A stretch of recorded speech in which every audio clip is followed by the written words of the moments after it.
ఈ ఎపిసోడ్లో మనము చక్కెర తినడం వల్ల ప్రమాదమా, అది చిన్న పిల్లల్లో ఏదైనా ప్రభావం చూపుతుందా అనే విషయంపై చర్చించుకుందాము. నమస్తే, నేను డాక్టర్ కపిలా స్నేహ హోమియోపతి సీనియర్ కన్సల్టెంట్. సాధారణంగా చక్కెర తీసుకుంటే ఏ అంత ప్రమాదం ఏమీ ఉండదండి. అతి ముఖ్యంగా గమనిస్తే చిన్న పిల్లల్లో ఒక మోతాదులా ఇస్తే మరీ మంచిది. అంటే ఎక్కువ మోతాదులో తీసుకున్నట్లయితే మనకి ఆ పొట్ట నిండినట్టు ఉంటుంది.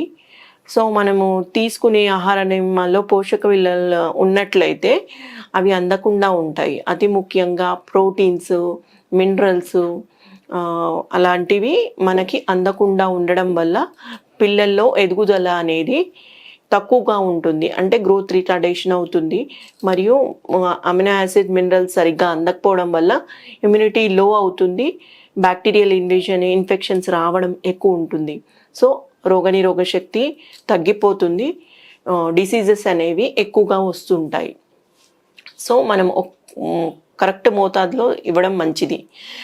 మరికొందరి పిల్లల్లో దంత ఇష్యూస్ వస్తుంటాయి. అంటే చక్కెర ఎక్కువ కన్జ్యూమ్ చేయడం వల్ల, గమ్ సెన్సిటివిటీ ఎక్కువ అవ్వడం వల్ల, మరియు డెంటల్ కేరీస్ అవ్వడము, అలాంటి సమయంలో నొప్పి అనేది ఎక్కువ వస్తుంది. సో ఆ ఇష్యూ ఎక్కువగా ఉంటుంది. ఇంకా చక్కెర ఎక్కువ తీసుకోవడం వల్ల పిల్లల్లో అధిక బరువు అనే సమస్య తొందరగా వస్తుంది. అధిక బరువు ఉండడం వల్ల హై కొలెస్ట్రాల్ కూడా ఇష్యూస్ వచ్చే ఎర్లీ ఏజెస్లో వచ్చే ఛాన్సెస్ ఉంది. మరియు మరికొందరిలో గుండె సమస్యలు ఎర్లీ ఏజెస్లో ఎక్కువ చూస్తుంటాము. చక్కెర ఎక్కువ తీసుకోవడం వల్ల టైప్ 2 డయాబెటీస్ అనేది రావడం జరుగుతుందండి. కాబట్టి మనకి పరిమితమైన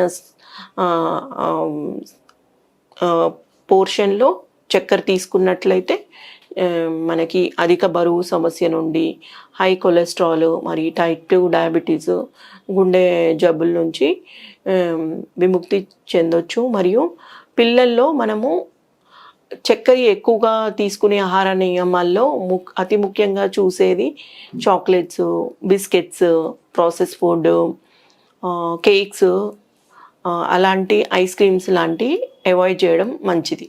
ధన్యవాదాలు.